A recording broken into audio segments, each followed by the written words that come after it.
이 강남교회 모임이 있어요. 우리 무정 씨가 매주 이렇게 두 번씩 준비해 주는 새벽 모임이 있는데 그때 이제 요즘에 하는 챕터가 그 사무엘서입니다. 그래서 이제 거의 사무엘 하의 중순쯤으로 넘어가는데 이 주중 예배 때 제가 뭐 준비를 하면 얼마나 잘할 수 있겠냐마는 저희 부족한 인사이트를 가지고 그거를 한 달에 한 번 정도는 같이 이야기하고 또 고민하고 또 생각하고 기도하면 좋겠다라고 그래서 제가 감히 준비를 해봤습니다. 그래서 그 제목을 하나님께서 들려주시는 왕국건설 이야기라고 했는데 저는 그렇게 생각해요. 말씀은 이야기다. 하나님이 들려주시는 이야기다. 물론 그 이야기의 최종 목적지는 그 나침반은 예수 그리스도죠. 근데 그 예수 그리스도에 도착하는 그 목적지에 도착하기까지 그 여정, 하나님과 이스라엘 민족, 또 하나님과 사람들, 인간끼리의 그런 관계들에서 벌어지는 많은 이야기들이 우리한테는 굉장히 감명이고 또 그 가운데서 하나님의 섭리를 우리는 또 발견할 수 있다. 하나님의 뜻을 발견할 수 있기 때문에 그 여정을 우리 한번 같이 돌아보도록 하겠습니다. 음, 제가 어떻게 넘길까요? 감사합니다. 그, 그랬죠. 예. 그, 오늘은요, 사무엘서를 들어가기 전에 어떤 개론이라고 그럴까요? 뭐, 인트로덕션 같은 건데, 사무엘서라고 하는 것이, 왕국 건설이라고 하는 것이 어디에 들어가나를 좀 보면은, 아브라함부터 이제 예수님까지의 그 기간 2000년으로 보잖아요. 그래서 이제 아브라함부터 야곱 애굽에 들어가기까지가 한 290년 되는 것 같고요. 또 애굽에서부터 아시겠지만 가나안에 입성해서 고생 많이 하잖아요. 히브리 노래로 있는 시간이 430년. 그다음에 이제 여호수아로부터 사사기 때까지가 한 300, 한 50년 된다고 그래요. 그쭉 연결해 보면은 400년인데 그게 이제 겹치는 부분이 있어서 이제 350년으로 보았고, 또 우리가 앞으로 또 같이 저랑 같이 공부해야 될 부분이 통일왕국 시대가 한 120년 정도 되고요. 그 다음에 이제 분열이 되고 바벨론의 포로로 잡혀가는 게 한 400년 정도 되고, 그 다음에 이제 지난 일요일 날 얘기했던 말라기의 침묵기가 한 400년 정도 돼서 도합 한 2000년 이야기가 되는 것 같습니다. 저하고 얘랑 궁합이 안 맞나 본데? 스페이스바, 오케이. 이게 좀 안 먹네요. 음, 거기서 넘겨주세요. 자, 왜 가나안인가? 하나님이 아브라함을 이렇게 선택하셨잖아요. 근데 이 아브라함이 우리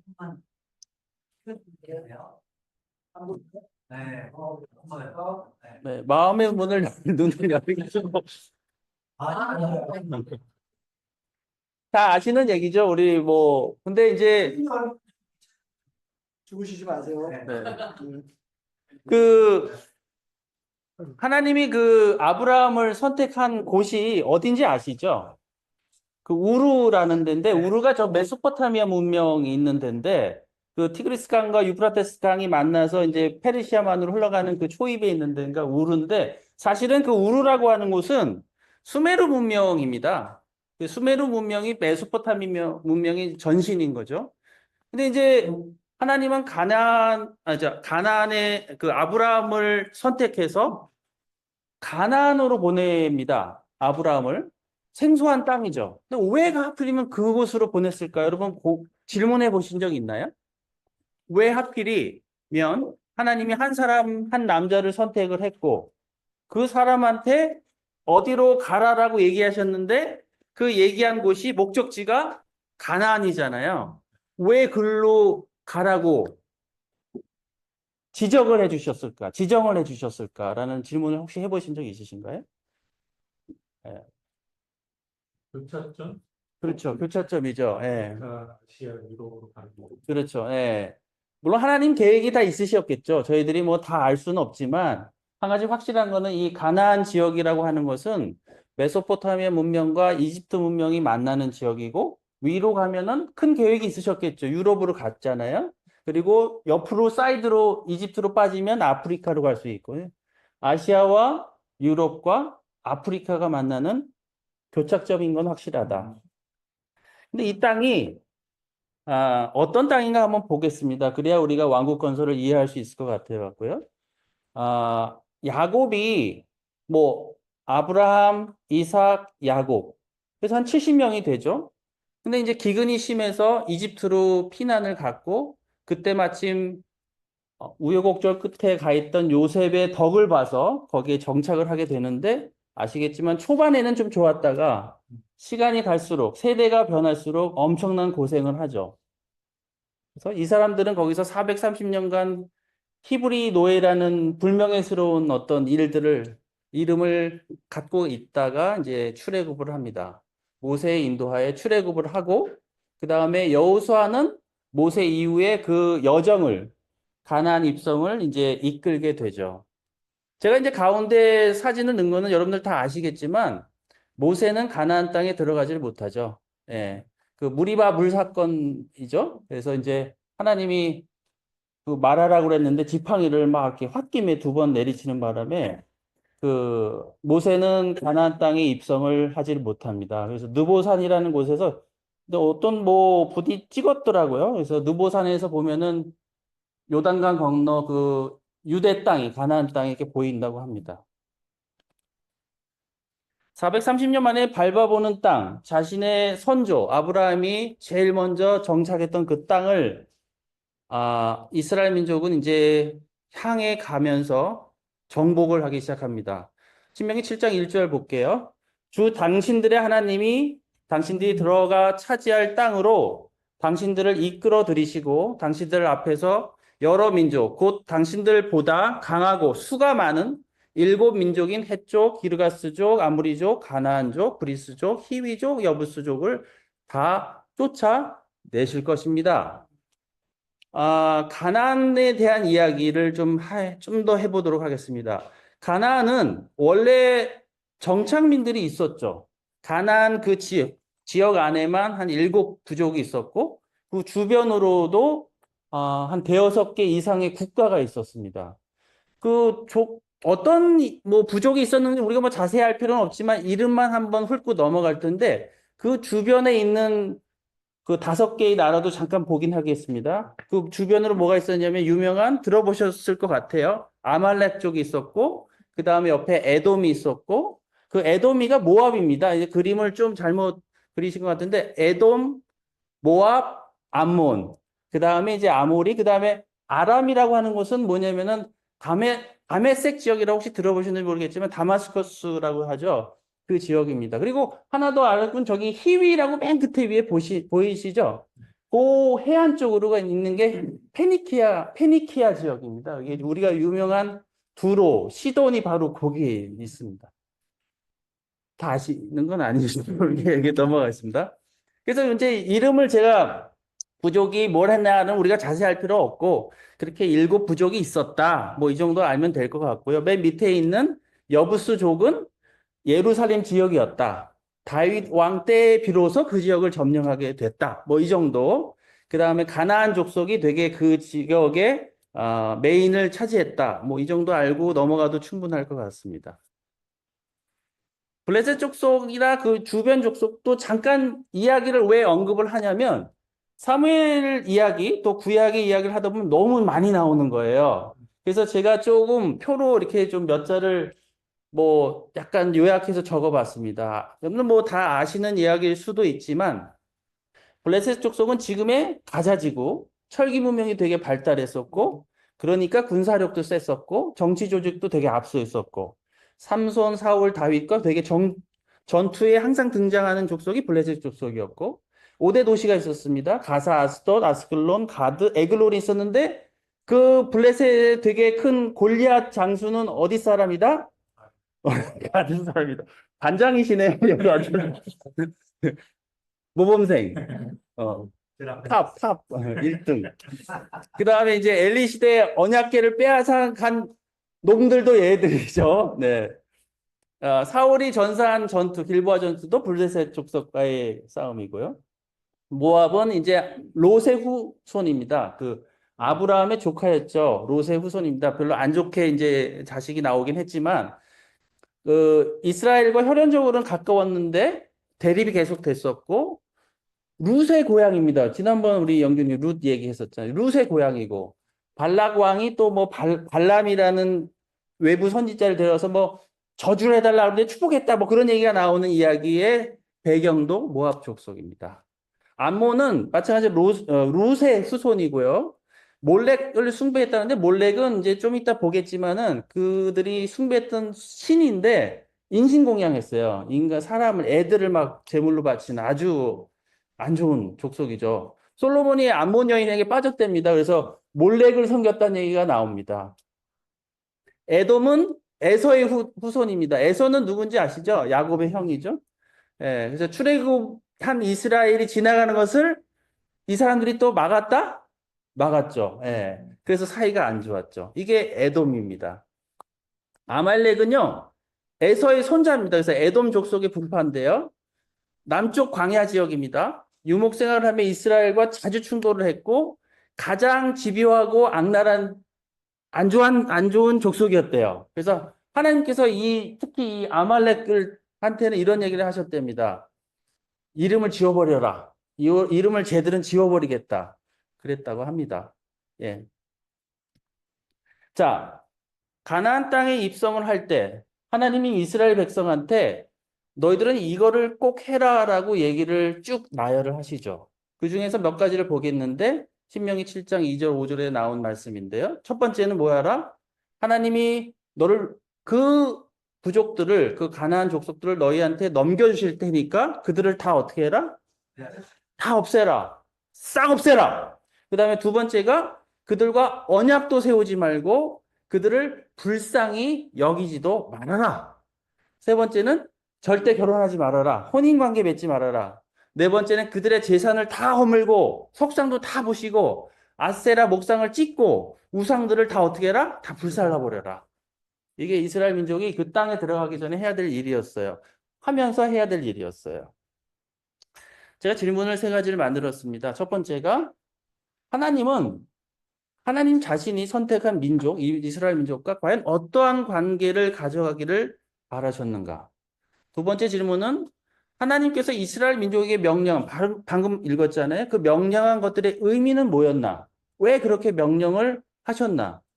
세 번째는 과연 이스라엘 민족은 그 명령을 실행할 힘이 있었나? 믿음이 있었나? 이런 질문들을 좀 해봤습니다. 출애굽기 이제 19장 4절 6절에 이런 말씀이 있습니다. 하나님과 이스라엘 민족의 관계는 이렇게 표현이 되어 있습니다. 너희는 내가 이집트 사람에게 한 일을 보았고 또 어미 독수리가 그 날개로 새끼를 업어 나르듯이 내가 너희를 인도하여 나에게로 데려온 것도 보았다. 이제 너희가 정말로 나의 말을 듣고 내가 세워준 언약을 지키면 너희는 모든 민족 가운데서 나의 보물이 될 것이다. 온 세상이 다 나의 것이다. 그러므로 너희는 내가 선택한 백성이 되고 너희의 나라는 나를 섬기는 제사장 나라가 되고 너희는 거룩한 민족이 될 것이다. 너는 이 말을 이스라엘 자손에게 일러주어라. 하나님과 이스라엘 민족, 하나님과 이스라엘 백성과의 관계는 어떻게 되기를 바랬을까 하나님이. 뭐 많은 이야기를 할 수 있겠죠. 하지만 어떤 1차원적인 관계는 아닌 것 같아요. 뭐 하나 주면 감사해요. 뭐 하나 뺐으면 너무 슬퍼요. 그런 1차원적인 관계가 아니라 부모님과 자식 간의 관계, 완전한 보호하심, 완전한 어떤 순종과 사랑 속에 이어지는 그런 관계를 하나님은 원하셨다. 그렇기 때문에 이러한 철두철미한 명령을 지시했는지도 모르겠습니다. 가나안 땅에 들어갈 때 과연 이들이 받은 유혹은 무엇이었을까? 그리고 그것을 잘 지켜냈나? 하나님의 어떤 그 명령을 잘 수행했나? 수행했습니까? 유대인들한테 유대인들의 그 메인 산업, 그들이 주로 밥 먹고 살았던 건 뭘까? 예, 목축이죠. 야곱도 목축을 잘했잖아요. 그래서 이제 전통 직업은 목축인데 과연 그들은 농업에 대해서는 어떠한 정도였을까? 농업은 잘했을까요? 농업? 농사기술? 예. 예, 농사 기술을 잘했던 표현은 없어요. 목축을 좀 했다는 얘기는 많이 나오지만, 근데 그들이 들어가고자 했던 가나안 땅은 농사를 져야 될 땅이었다. 거기까진 좋아요. 그들한테 도움을 받아야 되니까. 목축하던 사람이 농사를 져야 된다. 그럼 방법을 배워야 된다. 오케이, 배우면 된다. 거기까진 좋지만, 문제는 뭐였죠? 그들이 믿고 있는 신, 그들이 갖고 있던 종교, 누구를 숭배했었나요? 그 사람들은. 유명한 남자 신인 바알, 여자 신인 아세라. 이름도 잘 졌어. 금방 기억도 나. 바알과 아세라. 주구장창 따라옵니다, 이들은. 이스라엘 민족이 패망할 때까지 따라옵니다, 이 신들은. 제가 좀 조사를 해봤습니다. 그 근동 지방, 그 팔레스타인, 가나안 지역의 근동 지방에 과연 그 당시에 그들이 섬겼던 그 신들은 뭐가 있을까? 좀 보이실지 모르겠지만 이 바알이라고 하는 거는 여기 바알이라고 있는데요. 제일 이제 파퓰러한 그 가나안 지역에 제일 많이 주로 섬겼던 이제 신이죠. 바알이라고 하는 거는 제가 보니까 어떤 일반 명사에 써요, 처음에는. 예를 들어서 비의 신 할 때 그 신, 뭐 불의 신 할 때 그 신, 일반 명사였는데 그게 바알이란 그 신이 주로 대부분 다 사용되니까 그냥 바알, 신하면 바알 이렇게 됐었던 겁니다. 그리고 그 파트너가 될 수 있는 여자 신을 아세라 이렇게 얘기했는데 아까 지금 얘기했지만은 그래서 이제 블레셋 지방의 바알을 바알세불 이렇게 얘기도 하고요. 모압 지방의 바알을 바알볼 뭐 이렇게 얘기를 했었습니다. 이 그모스랑 여기 몰렉이라는 사람들 보입니까? 이 신? 걔들은 인신공양했대요. 그러니까 문제는 뭐였냐면은 이들의 종교였어요. 여기 보이지만은 이제 모세가 이제 십계명을 받을 때 시내산에 들어갔을 때 백성들이 뭘 하고 있었죠? 예, 소를 만들었죠. 그 황소가 상징하는 게 바알입니다. 그리고 막 난잡하게 놀았다는 표현이 나왔는데 거기까지도 좋아요. 근데 이 바알과 아세라를 중심으로 한 이 다신교 문화는 그 제사 의식이 너무나 문란했어요, 성적으로. 퇴폐에 아주 극치였어요. 예. 제사 의식 속에 성행위가 있었으니까요. 근데 그거는 하나님이 이야기하고 있던 윤리 의식과 극렬하게 대비가 됩니다. 대치가 돼요. 하나님의 그 어떤 도덕적인 말씀과는 대치가 되고 따라갈 수가 없어요. 부딪힐 수밖에 없습니다. 그래서 하나님은 조심해라 그랬던 겁니다. 너희들이 그들의 문화, 자, 다신교 문화, 어떤 풍요를 비는 그런 종교, 어떤 그 다산의 문화, 그것까지는 좋은데 그들이 섬겼던 그 신앙은 너무나 퇴폐적이고 윤리적이지가 못했다. 조심해라. 그들과 어떠한 결혼과 계약도 맺지 말아라. 이스라엘 민족은 그 유혹을 이겨낼 힘이 있었습니까? 여호수아 시대에는 여호수아가 한 것은 뭐였냐면은 그 가나안 땅에 들어가서 그 가나안 땅에 있는 모든 지역을 지배한 것이 아니었어요. 거기 보면 여호수아가 했던 건 뭐냐면은 거기에 아이성, 여리고성, 어떤 남부연합, 북부연합의 전쟁을 통해서 지역의 거점만 점령한 거였어요. 예. 그 다음에 사사시대에 들어가서 이제 땅의 배분을 하는데, 그럼 그 사사시대에도 과연 그 남아있던 가나안 부족들, 족속들을 다 없앴나요? 없애지 못했죠. 요 지도는 나중에 좀 저희들이 보게 될 텐데, 저 빨간 표시를 한 게 요단강입니다. 예, 여러분 다 아시겠지만, 요단강의 동쪽을 분배받은 지파는 므낫세 반지파, 갓지파, 르우벤 지파. 나머지는 요단강의 서편, 가나안의 메인 지역을 받게 되죠. 여기에 레위 지파가 안 들어간 건 아시죠? 네, 레위 지파는 땅을 분배받지 못했습니다. 그 다음에 요셉 지파는 요셉 대신에 누가 분배를 받죠? 배분을 받죠? 네, 그 아들 둘, 에브라임과 문화세. 므낫세. 여기 제가 빨간 글씨로 동그라미 쳐놓은 게 실로입니다. 사사기 때 언약궤가 보관되어 있던 지역이 에브라임 지파에 있는 실로라는 것입니다. 여호수아가 죽고 나서 포스트 여호와 시대가 됐을 때 이제 사사기였죠. 그들은 이렇게 표현했습니다. 그리고 그 세대 사람들도 모두 죽어 조상들에게로 돌아갔다. 그들이 죽은 뒤에 새로운 세대가 일어났는데 그들은 주님을 알지 못하고 주님께서 이스라엘을 돌보신 일도 알지 못하였다. 자, 출애굽을 한 퍼스트 제너레이션은 그래도 하나님을 믿고 따랐고 믿음이 있었어요. 근데 그 다음 제너레이션은 믿음이 좀 약해졌어요. 근데 3세대, 세 번째 제너레이션은 주님을 어떻게 해요? 알지도 못했고 주님께서 이스라엘을 돌보신 일도 알지 못하였다. 여호수아가 죽고 나서 사사기 시대, 사사 시대는 열렸는데 그들의 영적인 상태는 굉장히 약한 정도가 아니라 굉장히 약했다. 그 사사 시대의 특징을 보면요. 지파 중심적 정치 체제였고요. 근데 도덕적으로는 되게 무질서했고 안에는 내분과 폭력이 많았고 이 중앙 중심적이 아니었기 때문에 자기 중심적 신앙을 가져갔어요. 그러다 보니까 예배 율법 교회 체제가 되게 약해지는 결과를 낳고 예배 또한 형식적으로 행해지는 그런 결과를 만들었다. 이 사사기 이제 맨 마지막 구절인데 21장 25절이 그때에는 이스라엘의 왕이 없었으므로 사람들은 저마다 자기의 뜻에 맞는 대로 하였다. 이 구절이 4번 나오는데 이 사사기 시대를 나타냈던 말이에요. 왕이 없었기 때문에 자기의 뜻대로 했다. 사사에 대한 얘기를 잠깐 하겠습니다.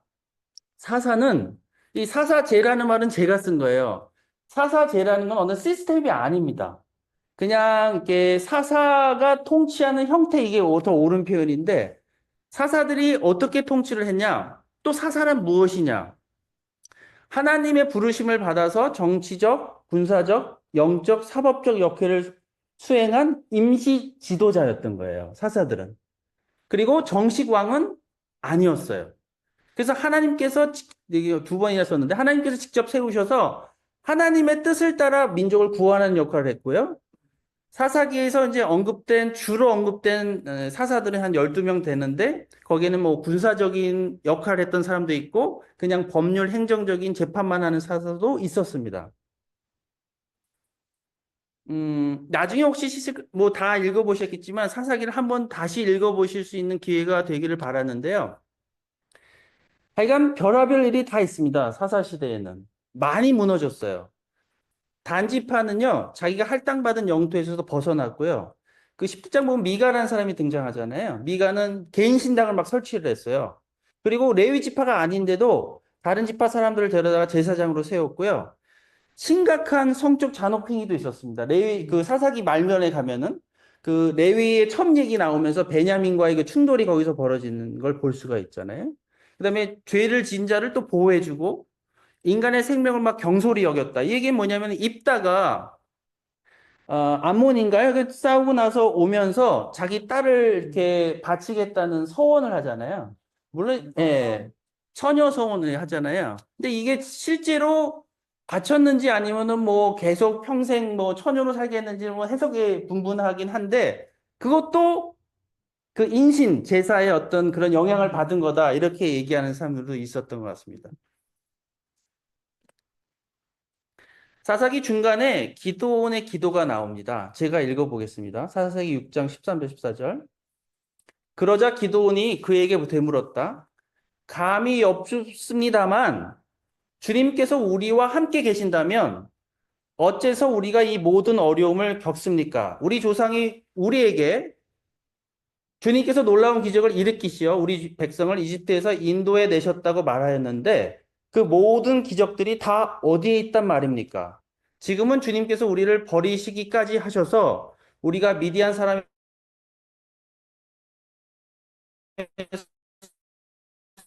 소나기에 넘어가고 말았습니다. 넘어갈 뻔. 너에게 있는 그 힘을 가지고 가서 이스라엘 미디안 손에서 구하라. 내가 친히 너를 보낸다. 제가 줄을 좀 쳤는데요. 기도원이 하나님한테 이런 기도를 합니다. 하나님, 그 모든 기적들은 다 어디 있습니까? 모든 기적들은 다 어디 있습니까? 너무 힘든 거죠? 상태가 안 좋았고 상황도 안 좋았습니다. 여러분 혹시 그런 질문을 최근이나 뭐 요즘에 하나님께 드린 적은 있나요? 질문한 적? 하나님, 내 삶에 기적이 어디 있습니까? 더 이상. 우리 교회에 기적이 왜 안 보입니까? 라는 질문을 드린 적이 있습니까? 우리는 하나님한테 기적을 요구해야 되지 않아요? 음. 왜 기적이 안 벌어집니까? 물어본 적 없으세요? 스스로에게, 하나님에게? 기적이 안 벌어지는 이유는 뭐예요? 답을 해보세요. 일어났는데 내가 못 봐서. 좋은 편입니다. 근데 여기서 기도는요, 기적이 다 어디로 가버렸대요. 더 이상 안 벌어진대요. 기도원의 이 마음은 어떤 마음인가요? 원망. 원망, 포기, 음. 맞아요. 좌절. 영적이지 않았을 때 우리가 잘 못 지내는데 하나님이 영적으로 우리가 정신을 좀 차리도록 기적을 빼가지 않을까요? 네. 우리가 막 못 지내는데 기적을 계속 보여주신다고 생각을 해보세요. 우리가 잘 지낼 수 있을까요? 저는 그렇게 생각하지 않아요. 이스라엘 민족한테 두 가지 선택이 생겼습니다. 기드온이 기도한 것처럼 이들은 회개를 했어야 되는지 세상을 의지해야 될지 선택이 생겼어요. 하나님을 의지할지 왕을 의지할지 이들한테 선택의 기로가 열렸습니다. 무엇을 선택했나요? 네. 사무엘서 8장 5절 하나님 저희에게 왕을 주십시오. 9절을 읽어보겠습니다. 그들이 사무엘에게 말하였다. 보십시오. 어른께서는 늙으셨고 사무엘을 얘기하는 거예요. 아드님들은 못 지냈어요. 아들들도. 어른께서 걸어오신 그 길을 따라 살지 않았습니다. 그러므로 이제 모든 이방 나라들처럼 우리에게 왕을 주셔서 왕이 우리를 다스리게 하여 주십시오. 이스라엘 민족은 자기들이 회개하는 것을 선택한 것이 아니라 세상적인 방법, 왕을 선택하게 되죠. 이들이 하나님께 왕을 요구한 배경은 뭐가 있을까? 사사제가 아닌 군주제, 왕정을 요구한 이유가 뭐가 있을까? 뭐 여러 가지 이야기를 할 수 있겠습니다. 몇 가지만 좀 여기서 얘기해 본다면은 첫 번째는 자신들이 못 지는 것, 자신들의 어려움, 기적도 안 보이고 계속 죄만 짓고 그런 해결을 할 왕이 필요했던 거예요. 그 네 번의 반복된 구절 속에 어떤 회고적인 구절이 나오는데 왕이 없었기 때문에 이런 구절이 나오잖아요. 이들은 자기가 못 지낸 거에 대한 핑계를 어떤 리더가 없었기 때문이라고 생각한 거예요. 두 번째는 주변에 뭐랄까 자기들을 위협하는 국가와 민족이 너무 셌어요. 너무 위험해 보였어요. 그게 대표적인 암몬, 블레셋, 우리 아말렉 많이 있었잖아요. 그래서 그들을 위해서 자기들보다 앞장서서 자기들의 싸움을 리드해 줄 사람이 필요했던 거죠. 마치 누구처럼? 여호수아처럼, 모세처럼. 여호수아에 대한 로망이 있었는지도 모르겠어요. 그 다음에 다른 나라를 보니까 왕이 계속 한 집안에서 계속 나오는데 너무 스테이블해 보이는 거야. 사사기는 아까 지금 누가 그랬어? 임시직이었다고 그랬잖아요. 임시 지도자였으니까 자꾸 바뀌어요. 그 집안이 막 이 사람도 됐다, 저 사람도 됐다 그러니까 그거 너무 불안해 보여. 옆에 있는 나라를 보니까 한 가게에서 왕이 계속 혈통이 이어져. 와, 저거 멋있다. 저렇게 했으면 좋겠다. 어떤 지역적인 왕이 아니라 한 국가 전체를 이렇게 이끌 수 있는 어떤 통치 체제가 필요하지 않겠냐. 그래서 이 사람들은 하나님한테 왕을 요구합니다. 사사제라는 통치 체제에서 군주제로 바꾸기를 원했던 거죠. 좀 여기까지 좀 됐나요? 도움이 좀 되셨나요? 예. 하나님은 그 이스라엘 민족이 왕을 요구하기 전에 이미 이스라엘 역사를 쭉 멀리서 보면서 왕정, 군주제를 이미 예상하고 있었고 예견하고 있었습니다. 거기 보면은 창세기 17장 보면은 아브라함한테 한 얘기죠. 내 줄만 친 데만 있겠습니다. 줄 친 데만. 너에게서 왕들도 나올 것이다. 이렇게 얘기합니다. 17장 16절 보면은 백성들을 다스리는 왕들이 그에게서 나오게 하겠다. 창세기 35장 보면 이건 야곱한테 한 얘기인데 너의 자손에게서 왕들이 나올 것이다. 이런 얘기도 하셨고 신명기 28장 보면 모세한테 한 얘기입니다. 주님께서는 당신들을 다른 민족에게 넘기실 것이니 당신들이 받들어 세운 왕과 함께 당신들도 모르고 당신들 조상도 알지 못하던 민족에게로 끌려가실 것이며 이런 얘기가 나옵니다. 하나님은 훨씬 오래 전부터 이 이스라엘 민족이 언젠가는 왕을 요구할 거고 또 왕이 필요할 거고 그럴 때가 올 것을 예견하신 건 맞다. 그래서 왕에 대한 지침도 얘기를 하세요. 왕이 없었던 시기에 이미 왕은 하나님이 택한 자여야 되고 뭐뭐뭐 이렇게 병마도 두지 말아야 되고 아내도 많이 두지 말아야 되고 뭐 재산을 쌓지 말아야 되고 율법책을 평생 읽어야 되고 형제에 대해서 교만하지 말아야 될 것은 지침서를 쭉 얘기를 이미 하셨어요. 그러면서 이제 그 왕을 이스라엘 민족한테 허락을 하십니다. 사무엘상 18장 7절 9절까지를 제가 읽겠습니다. 주님께서 사무엘에게 말씀하셨다. 왕을 허락하시면서 하신 말씀이에요. 자, 백성이 너에게, 사무엘입니다. 너에게 한 말을 다 들어주어라. 그들이 버린 것은, 그들이 너를 버린 것이 아니라 나를 버려서 자기들의 왕이 되지 못하게 한 것이다. 그들은 내가 이집트에서 데리고 온 날부터 오늘까지 하는 일마다 그렇게 하여 나를 버리고 다른 신들을 섬기더니 너에게도 그렇게 하고 있다. 그러니 너는 이제 그들의 말을 들어주되 엄히 경고하여 그들을 다스릴 왕의 권한이 어떠한 것인지를 알려주어라. 사무엘한테 한 이야기입니다. 그러면서 사무엘이 이제 여기 얘기를 합니다. 왕이 됐을 때의 안 좋은 점 얘기를 합니다. 경고를 합니다. 이스라엘 민족한테. 왕을 줄게. 하지만 너희들한테 이런 일이 벌어질 거야. 첫 번째가 왕이 있으면 백성들을 다 이렇게 끌어모을 거야. 남자, 여자. 그래서 군인들을 만들어서 뭐 무기도 제조시킬 거고 농기계도 만들게 할 거고 여자들 같은 경우는 궁중에서 막 노역을 시킬 거야. 이런 얘기를 합니다. 토지에 대해서 다 왕이 있으면 뺏어갈 거야. 11조 이상의 세금도 부과하게 될 거고 그건 관리와 신하들이 쓰게 할 거야.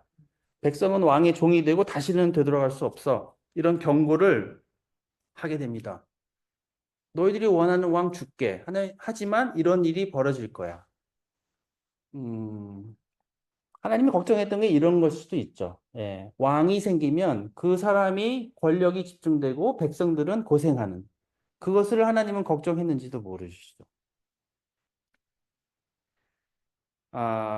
하지만 이스라엘 민족도 그렇고요. 하나님도 알고 계신 건 뭐였냐면 이스라엘의 왕은 그래도 누구다?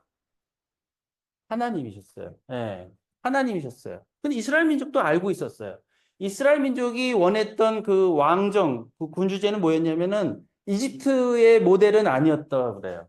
이집트는 뭐냐면은 왕이 곧 신이야. 그래서 거기는 왕을 누가 뽑는다면 신을 뽑는 거랑 똑같아. 근데 이스라엘 민족이 원했던 건 그런 건 아니었어요.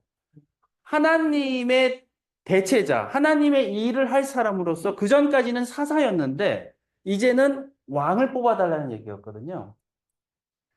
하지만 하나님은 얼마나 기다리셨죠? 얼마의 시간을 주셨죠? 이스라엘 민족한테? 네, 왕이 오기까지. 최소한 300년 이상. 네, 사사기가 350년 되니까요. 자, 제가 이제 오늘 얘기했던 거는 이제 결론적인 포인트는 여기에 있습니다. 첫 번째, 하나님은 우리의 삶에 개입을 하시지만 빨리는 하시지 않는다. 계속 기다리신다. 그 사사 시대에도 별의별 일이 다 있었거든요. 너무 죄가 많았거든요. 근데 하나님은 기다리세요. 계속 기다립니다. 개입을 하시지 않았어요. 왜 그러셨을까요? 왜 빨리 개입을 하시지 않나요? 기회를 주시려고. 네. 죄의 결과를 맛보게 하려고. 스스로? 좋은데요? 좀만 더 하지. 스스로 깨닫게 하려고. 음. 스스로 깨닫게 하려고. 그거보다 더 좋은 힘은 없어요. 스스로 자각하는 것. 하나님은 개입할 수 있어요. 야, 그 길이 틀려. 왜 그 길로 가니? 강력한 사인을 통해서 그 길을 막을 수도 있고, 길을 틀어서 다른 길로 갈 수 있는 많은 방법들도 있겠지만, 하나님은 그냥 놔두시는 경우가 되게 많았다. 그럴 수 있다. 왜? 우리가 뭐 하라고? 깨달으라고. 네. 아, 내가 이때 교만했구나. 내가 이렇게 하니까 내가 이렇게 기도를 하려고 했는데 안 했구나. 그랬더니 이런 일이 벌어졌구나. 내 모습을 보게 하기 위해서 하나님은 기다렸죠. 그 한 350년을 기다리셨죠. 두 번째는 하나님은 우리가 내린 선택의 결과에 대해서 책임을 지길 바라십니다. 우리는 책임을 잘 지려고 하나요? 네. 요즘 제 아내랑 딸이 야구를 요즘 뭐 엄청 더 열심히 보고 있는데, 뭐 야구건 축구건 간에 어떤 스포츠 경기 팀을 보면은 하위권 있는 팀 있잖아. 못하는 팀. 좀 기대를 했지만 또 항상 지는 팀이 있어요. 그런 팀들의 특징이 뭔지 아세요? 네, 감독은 선수를 탓하고요. 선수는 감독을 탓해요. 참 재밌어요. 네, 잘할 수가 없어요. 뭐를 안 하는 거죠, 서로? 서로 책임을 지질 않아요. 네. 바이블 톡도 그렇고요. 가정도 그렇고요. 예, 교회도 그렇습니다. 예. 가정이 별로 이렇게 영적이지 않고 잘 못 지내는 가정은요, 아이들이 엄마 아빠 탓만 하죠. 근데 엄마 아빠는 뒤돌아서면 뭐 어떤 누구 탓을 합니까? 또 애들 탓을 하죠. 예, 책임을 지지 않습니다. 하나님은 다 허락하세요. 그래? 왕이 필요해? 줄게. 해봐. 하지만 그 결과는 너희들이 어떻게 하라? 너희들이 책임져라. 줄게. 해봐. 결과에 대해서는 책임져라. 우리는 책임을 지고 있습니까? 세 번째는요, 하나님은 계속 이야기하고 계십니다. 지금도 이야기하고 계시고요. 앞으로도 이야기를 하실 거예요. 예, 물론 뭐 침묵기 얘기를 400년의 침묵기 이야기를 잠깐 드렸었지만은 그때도 저는 하나님이 이야기하셨을 거라고 생각을 해요. 어떤 영을 통해서. 계속 하나님은 말씀을 통해서건 사람을 통해서건 어떤 상황을 통해서건 계속 우리한테 이야기를 하고 계시죠. 지금 이야기하고 계세요. 들려요? 우리 권 여사님 잘 들려? 안 들리는 것 같은데? 굉장히 요즘 말씀을 열심히 읽더라고요. 어디, 진우가 군대 갔거든요. 그 방이 비었는데 거기 방에 들어가서 안 나오던데요. 예. 다음 주에 그 성찬 준비한다고 스트레스 엄청 저한테 내면서 인사이트 났을 때 써야 된다고 막 들어가서 안 나오더라고. 아멘. 아, 마지막 슬라이드인데요. 제가 좀 특별하게 만들어 봤습니다. 여러분 시간 되실 때 어떤 숙제 같은 거죠. 예, 제가 이렇게 뭐 선생님 같이 오늘 얘기를 했으니까. 출애굽기 34장 11절부터 16절까지를 같이 읽고, 개인적으로 하셔도 되고, 뭐, 소그룹으로 하셔도 될 것 같습니다. 제가 질문을 한 두세 가지 만들어 봤습니다. 첫 번째는, 왜 이스라엘 민족은 하나님이 자신들에게 준 미션을 완수하지 못했는가? 왜 완수하지 못했는가? 어떤 이유였을까? 뭐 답은 어려울 수도 있고 어렵지 않을 수도 있습니다. 두 번째는요. 하나님께서 우리들 각자에게 주신 미션은 무엇이라고 생각하는가? 하나님이 나한테 준 미션이 뭘까? 저는 요즘 생각을 해봐요. 하나님이 나한테 주신 미션이 뭐지? 열심히 공부해서 이렇게 주직 모임 때 말씀을 전하는 건 것 같기도 해요. 어떨 때는. 각자의 미션이 다 있을 거예요. 한번 생각해 보십시오. 생각이 안 나면 기도를 해 보십시오. 생각이 날 수 있도록. 세 번째는요. 그 미션을, 하나님이 나한테 주신 미션을 완수하기 위해서 나에게 지금 제일 필요한 게 뭘까? 네, 뭘까? 뭐, 믿음이겠죠. 근본적으로는. 하지만 그 믿음을 키우기 위해서 뭐가 필요할까? 그 믿음을 키우기 위해서 뭐가 필요할까? 결국 우리의 믿음 싸움인데, 결론은 우리가 이게 사무엘서를 보고자 하는 것도 결국은 무엇을 위함이다? 우리의 뭘 키우기 위함이다? 우리의 영성, 우리의 믿음을 키우기 위함이잖아요. 그것을 위해서 나는 뭘 해야 될까를 고민해 보시길 바랍니다. 내 믿음을 성장시키기 위해서 올해 안에 내 믿음을 한층 더 업그레이드 시키기 위해서 나는 뭘 해야 될까? 친구의 도움이 필요할까? 형제의 도움이 필요할까? 기도가 필요할까? 말씀을 더 읽어야 될까? 어떤 결정을 내려야 될는지 여러분들이 고민할 수 있는 시간을 꼭 가져보시기를 바라겠습니다. 마치겠습니다.